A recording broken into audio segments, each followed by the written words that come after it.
Hello and welcome to the Gaggle What We Challenge, and if necessary, destroy media narratives. I'm George Szamuely. With me today, of course, is co-founder of the Gaggle, Peter Lavelle, and we are once again fortunate to welcome a good friend of the Gaggle, distinguished Russian political analyst, Dmitry Babich, frequent guest on Crosstalk, frequent guest of ours, and so welcome, Dima.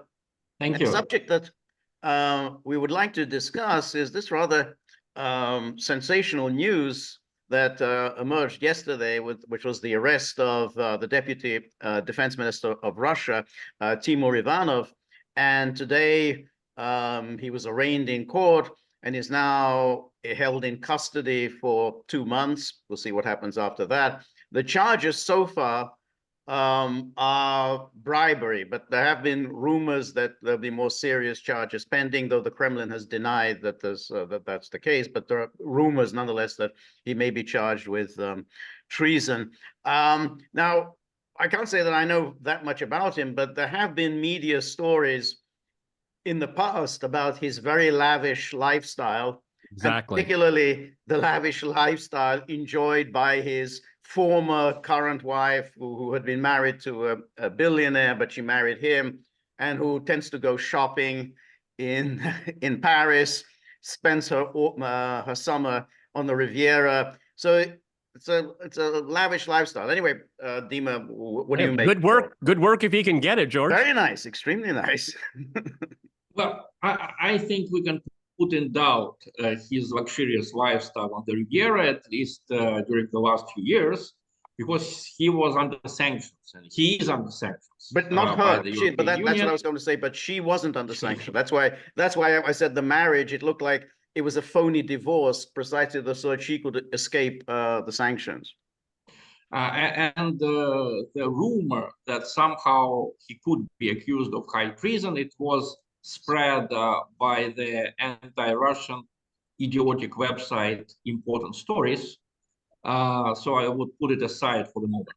Right now, the accusation doesn't look very convincing. I'm sorry.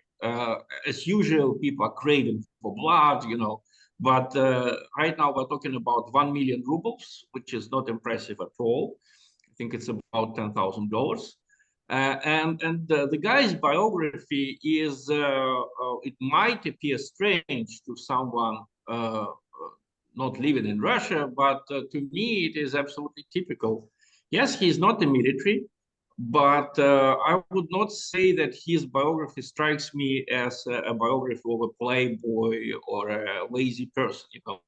He graduated from the computer science faculty of Moscow State University in 1997. Believe me, it's not easy to get enrolled there. You have to pass very tough exams, and it's impossible to study there without making an effort. After he graduated, which was in the end of 90s, he basically worked in the commercial sector, which is typical. How could you survive in the 90s?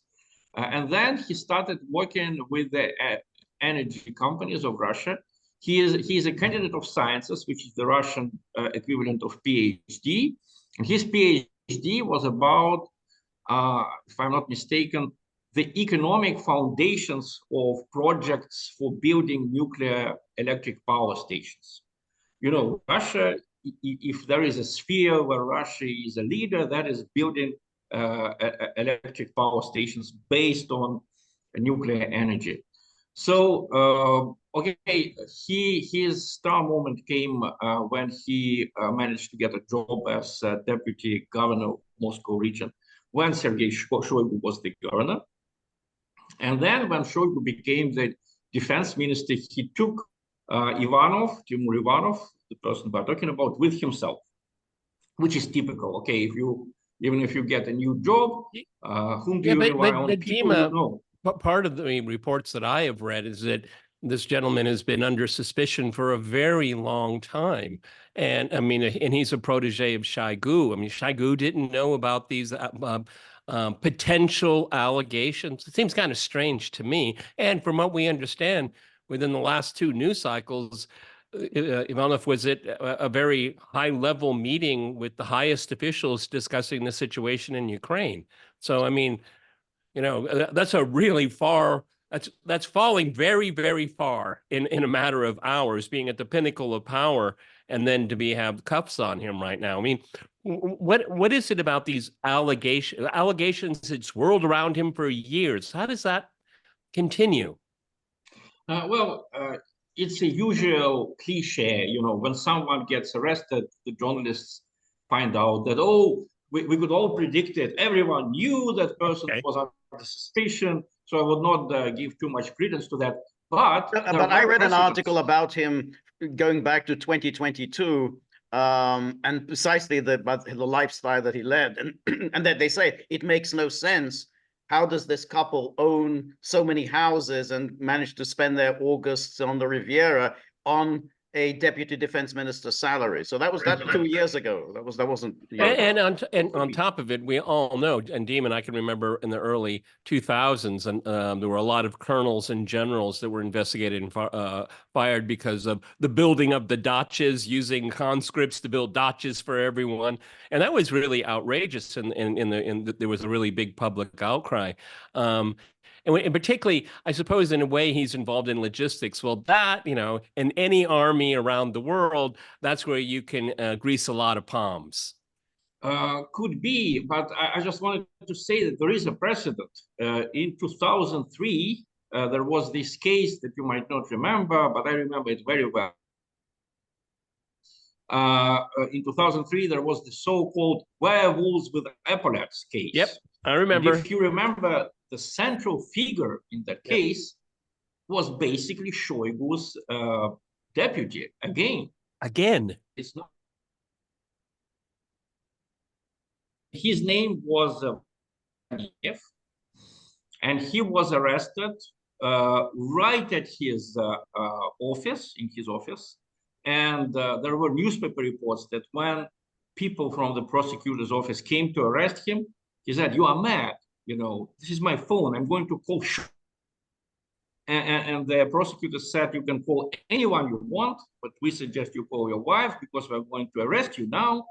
And he was sentenced to 20 years. He's probably still in jail. If I could interrupt you, just as you said the gentleman's name, you froze up a little bit. So could you repeat the name of this person? Okay.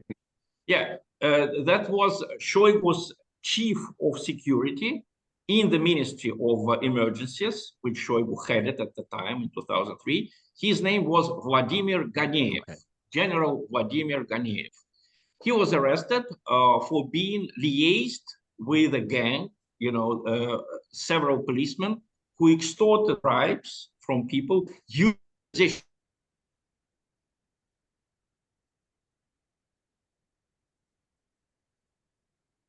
All right, looks like we have a little bit of McConnelling here. You froze up a little bit. I wonder maybe you should log out and log back in. Maybe that could. Well, I mean, right now it works. Sometimes there are problems with this because we are in a government building, so maybe things like that happen. But so far it was okay, so I can repeat and then you can cut it out. Maybe it's even more important to stress the fact that this is not the first time that something like that happens to the deputies of Shoigu. And last time in 2003, during this werewolves in epaulette case, Shoigu did not do anything or could not do anything to protect Vladimir Ganev from being arrested. He got 20 years, which was the maximum for this kind of crime. He's probably still in jail. And yes, I mean, it's not a rare case under Putin that people. Well, I mean, it's interesting the timing of it here because Dima, as well as I do, living here, there are those that say all of this money going into military. There are always rumors of corruption and whatnot, and this is considering this, Ivanov might have been suspected of, since he had a lavish lifestyle, is that, they're showing the populace, that we're not going to stand for this kind of corruption here. I mean, it kind of serves a number of purposes. I'm not trying to defend a guilty man or an innocent man. It's neither here nor there. But there certainly have been people that have told me, say, oh, this is just a boondoggle. It's for people to get rich during this conflict. Money is going into the military. You get what I get, what I'm saying. Well, corruption is endemic. It's very widespread in the former Soviet Union, and not only in the former Soviet Union. But I would say that I can compare here. Believe me, it's a lot less widespread than in some Western countries, because to my mind, what produces corruption? Corruption is produced by the atmosphere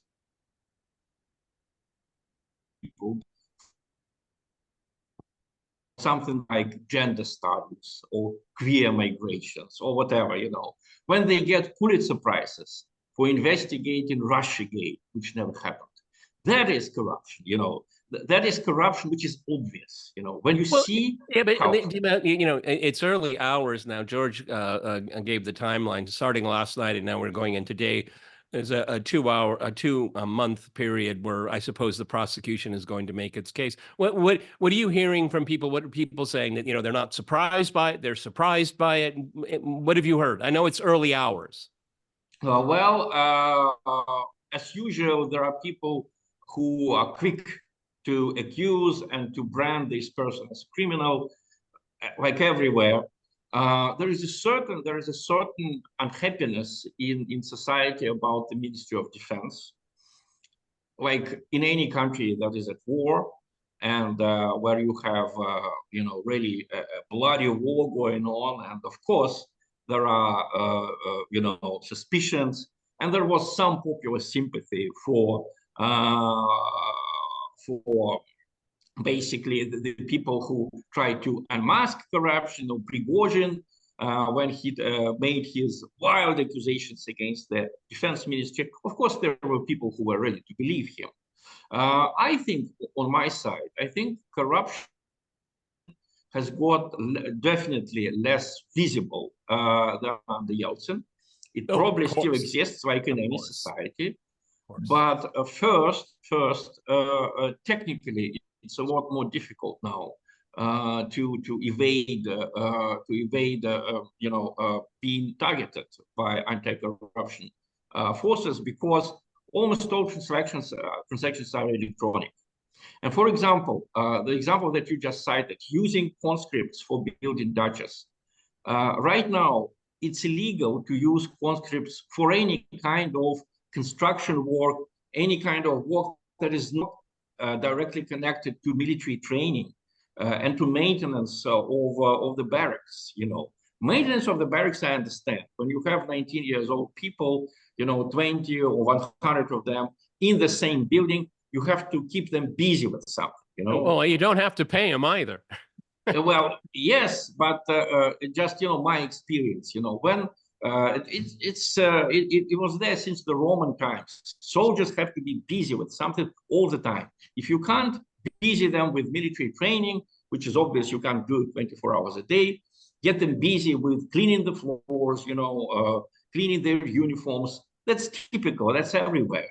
But I haven't seen conscripts building something that is not military, I think, for about 20 years now, maybe 25. So basically, corruption is more sophisticated now. Again, how can you control the effectiveness of the money which was earmarked for making drones?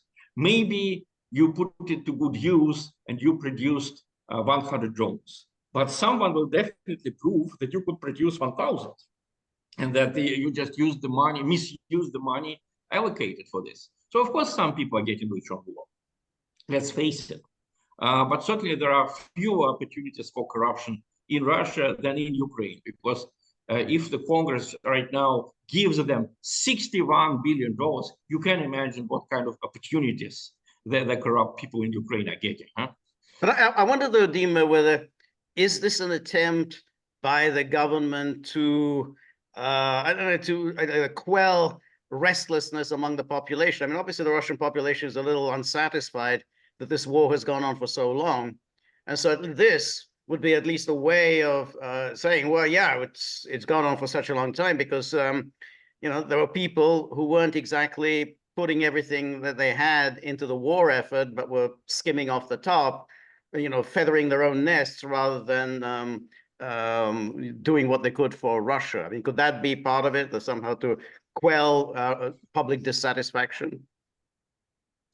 Well, I remember how people tried to quell public dissatisfaction by throwing a couple of corrupt officials to the crowd, you know. Right. Gorbachev loved doing that in the late 80s, and that ended pretty badly for him. I think if experience teaches us something, that is, if you want the population to feel nice, just don't tell them anything, you know.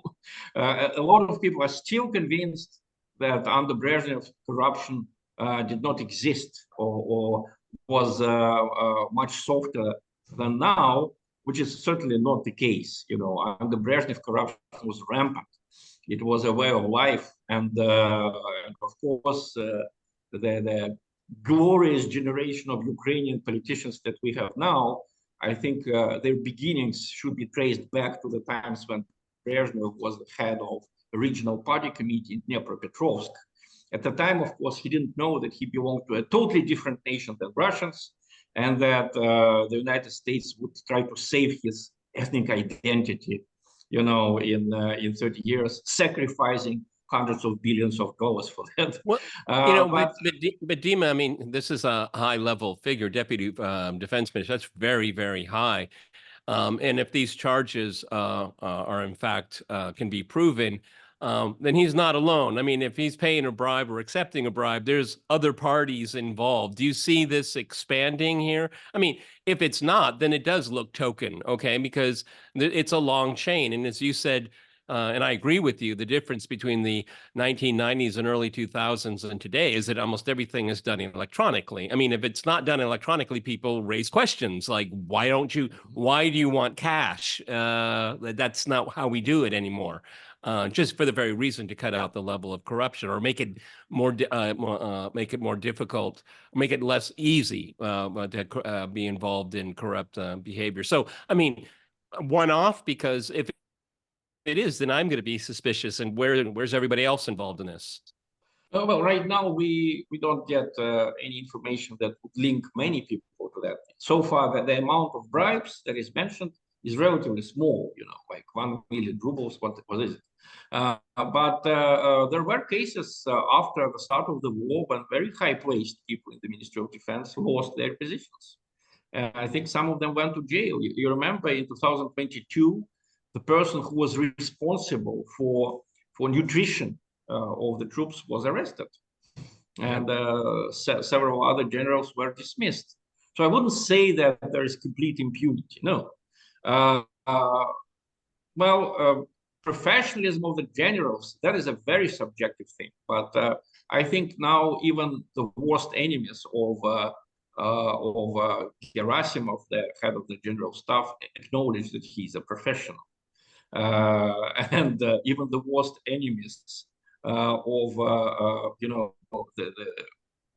the Russian generals who were responsible, for example, of fending off the so-called counteroffensive of Ukraine, they all acknowledge that it was you know, done professionally. Yeah, but Dima, you already mentioned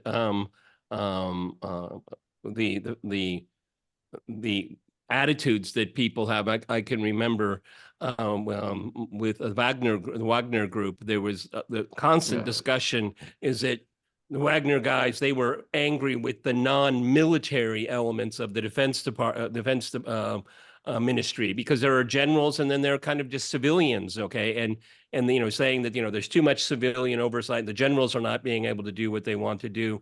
This Ivanov kind of fits into much more of a civilian type position. And that's the thing also about Shoigu, because Shoigu is not a military person. I mean, exactly. He got that job because he was very well connected in the Yeltsin regime. I mean, that's his origins. I mean, he's very solidly based in the Yeltsin era. So he's a civilian. He has no military background at all. Well, I can tell you that under Yeltsin, he was the Minister for Emergencies, and that was not an easy job. That was not a sinecure. I mean, under Yeltsin, catastrophes happened. Yeah, but there was, Dima, as you well know, Dima, there was an enormous amount of corruption within the emergency ministry.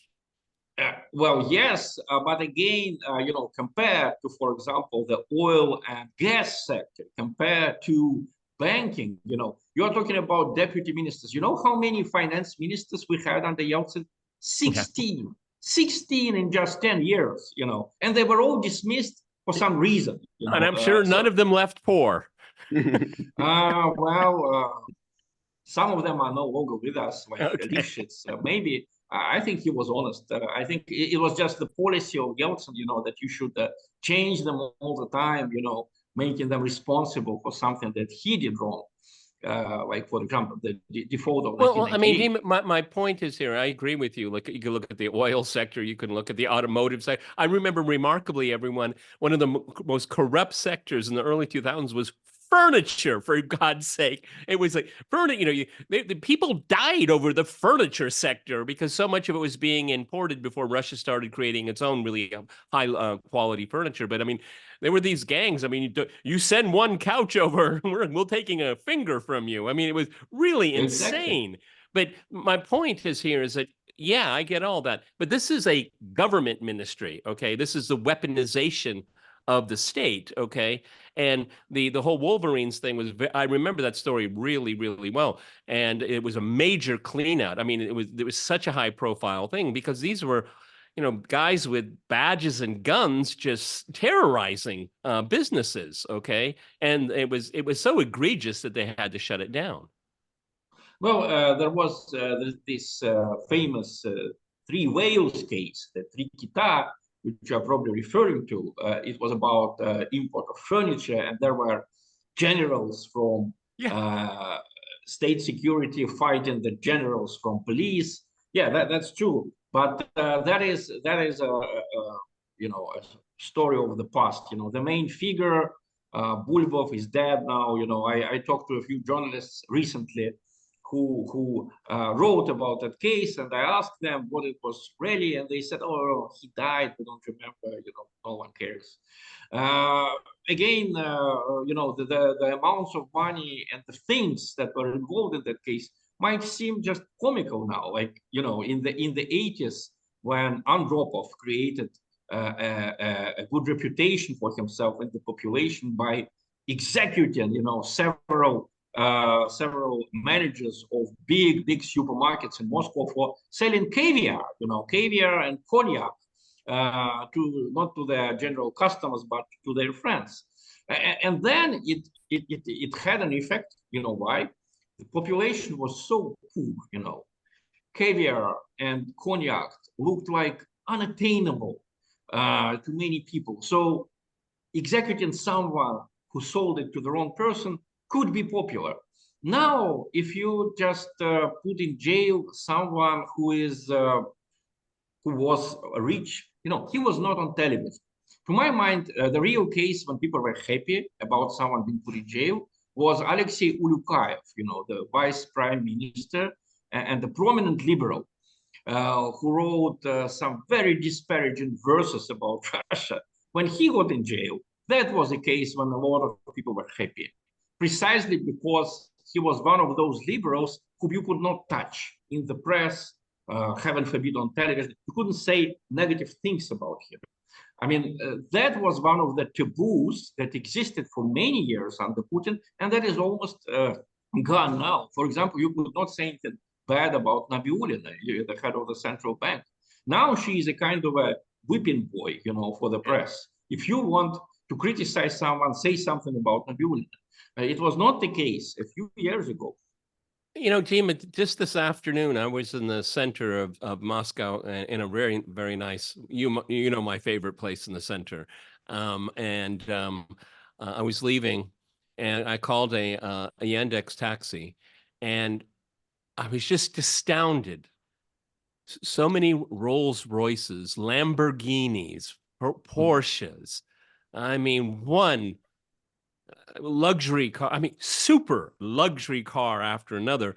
And maybe for the people that live in that neighborhood, that's kind of common. But if you don't live in that neighborhood and you see it and you realize that there are young men dying in Ukraine and you see all of this, I mean, it's extravagant. I mean, even most Western cities, I don't think you could find the same kind of city blocks where that, I mean, it's a car dealership on steroids, okay?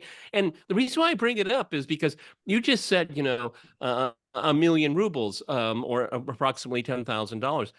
1,000,000 rubles means a lot to a lot of people in this country. That's a lot of money. Okay. Yes. For an average worker, maybe not in Moscow, but outside of Moscow, that's a lot of money.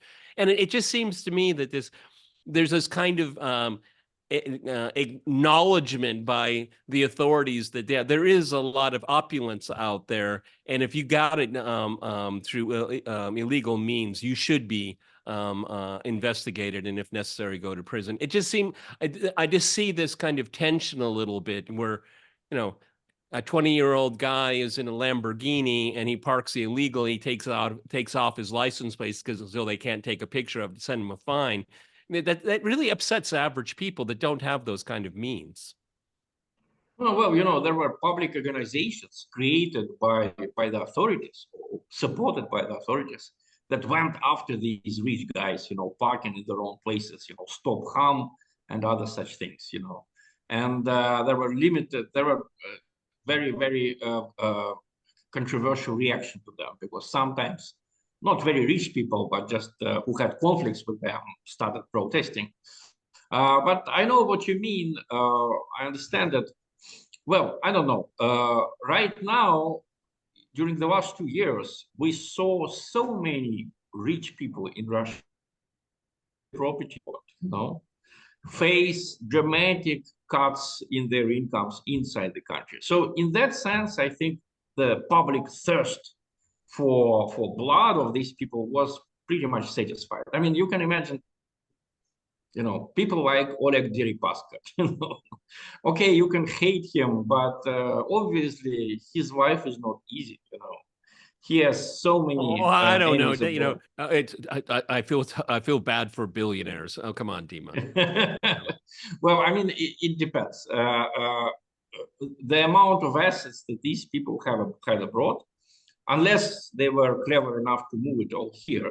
Maybe Deripaska was clever enough to move most of it to Russia, but you know, it's from the Bible, I think. Yes, when you have a huge property, you feel pain losing it.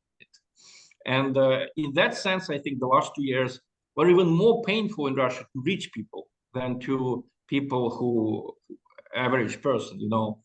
Suddenly, these people had their opportunities to travel cut to a minimum. Suddenly, they were under sanctions. There's no sympathy for rich people here. Okay, there's just none. And I think the problem with Ivanov is, first of all, he's the number 2 in the defense ministry, and you know it's you know, Russian soldiers are dying in Ukraine. But the other thing is that, you know, he owns apparently a number of houses, as does his wife, and his wife goes shopping in Paris, and she's still spending her time in Riviera. She's avoided the sanctions, so that's really irksome. I mean, that's, you know, it's different from the, you know, Deripaska or Abramovich. I mean, he's right in the heart of it. Let's see if he can confirm it. If this is confirmed, because if he is under sanctions, you know, the law countering America's enemies through sanctions acts. You remember, right? CATSA. It presupposes that everyone is punished, not only the person under sanctions, but his children, his wife, the nearest relatives. With Putin, it was absurd. You know, his nephews, his distant cousins were under sanctions. The grandmother of Alina Kabaeva, is also placed under sanctions by the United States. That's just absurd, you know. So we'll see if that woman managed to shop in Paris 2 years after the start of this military operation. I will be very surprised. But the Then, point is that obviously, from people- what I've read, and I mean, Mhm. I only know what I've read, they divorced in 2022, but in fact, it's not a real divorce. I mean, it's just, well, they're divorced on paper, but they're still together. What But was she precisely in against order to avoid the sanctions. Was she against the conflict, George? I mean, they got divorced Well, for political, moral Well, reasons, I suppose. I don't think so. I think it's probably just so that she would avoid the sanctions. The sanctions would hit him, but avoid her. maybe she just was so dismayed about this military operation. Maybe she See, Dima always looks for the secretly good in people. sympathized. This is a with them. perfect example of Dima always looking for good in people. Okay, that's why we love you, Dima. I hope I'm not as naive as some people in the U.S.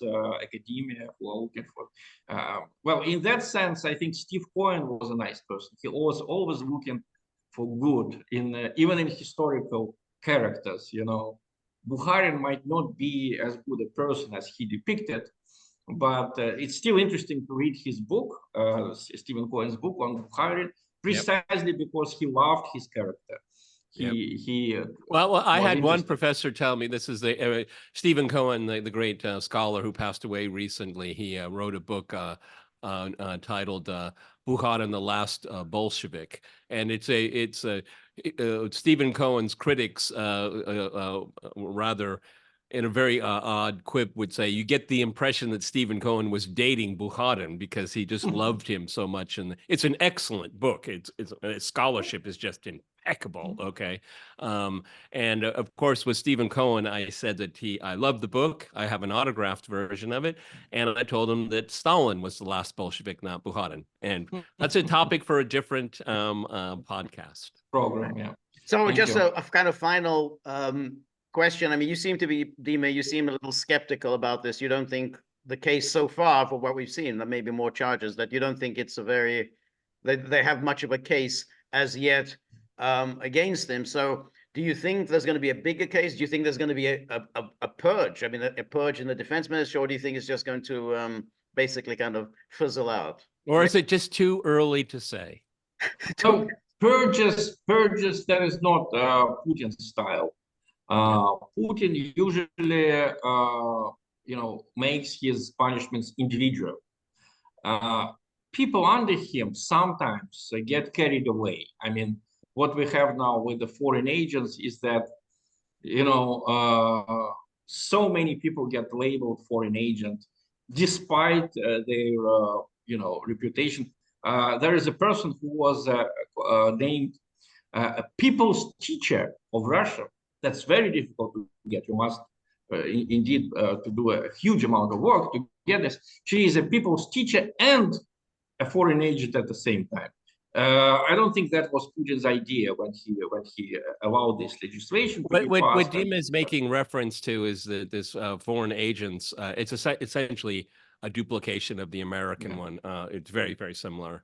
It's not a sentence. It's not a prison sentence. It doesn't mean that you are. It's a designation. It's a designation, and you can't teach. The main thing is you can't teach, and well, you must be notified. You must notify people when you are making a public statement that you are a foreign agent, which is still not nice. It's humiliating, but I think it was necessary, and it was the result of many years of a kind of a privileged status that pro-Western liberals had in Russia. Right. That is the backlash from many years but Dima, of tolerance. I'm sure you would agree with me. It's been abused. Okay, some of these cases I come across, I think this is just an exaggeration. Yes, definitely. And that's completely what I meant. unnecessary. Okay. That's what I meant. But these foreign agents think looks like a purge right now. It is, administered in such huge amounts. But in the beginning, when Putin kind of controlled it, when it was very targeted, very limited. So in this case, also, I don't think Putin will allow it to become a purge. Well, we have to remind everyone, obviously, with this foreign agents statute, and then with the ongoing military conflict, they ended up overlapping here, which I think it's not a very good idea. But the people that are policing this drawn in criticism of the conflict or certain individuals, which I think that's fair game. Okay. And it's completely unnecessary. Not in every case, but in most cases over the last 2 years. Many cases, yes. Okay, All right. so that's my answer. I don't expect it to be a purge, at least until Putin is overseeing it, and he was notified about this. He knows what's going on. People in the lower levels of the hierarchy, in order to please someone or in order to make their own careers, they can abuse it. They can try to make it a purge. And with the foreign agents, if we listen to certain voices on television, everywhere you have lots of career-oriented scoundrels, pretty bad people who say that person should be designated foreign agent. That other person, why is he? But I mean, just yeah, I thought that was the last question. But one more question. I mean, we're now expecting a government reshuffle. Putin's new term. What do you see any big governmental changes? Do you think Lavrov will continue? Do you think Shoigu will continue? Do you see any major changes coming? Well, I don't see major changes in the army because you just need people with experience. And the last 2 years, the people with huge experience. In the diplomacy, in other ministries, yes, maybe, even though would handle it better than Lavrov, in the very, very tight, he's in a tight spot, in a situation where he was, where he found himself after the start of the war. He did his best, he was at the same time trying to, react to all the insults and all the hostile actions of the West and try to retain his image of a negotiator. Right now, Lavrov has to use his talents of a negotiator, mostly with the African, Asian leaders, Chinese leaders. Before he was very soft, very negotiable, I would say, with the Western diplomats. So they themselves wasted that opportunity. They had a huge opportunity. All the years that before the war, they had excellent chance to do business with him, and they just wasted it. All these people, all these Camerons, Baerbocks, they just wasted a lot of opportunities. Well, and when it comes to Lavrov, it's impossible for me to see someone could succeed him, but no one could replace him. But maybe I'm just too starstruck about the foreign minister. Well, Dima, thank you very much for your time and for your fascinating insights, as always. Really appreciate it. I think we now know a little more about this kind of rather dramatic case. So thank you, and we'll see you soon, Dima. And remember, if you like the gaggle, please like, share, and subscribe.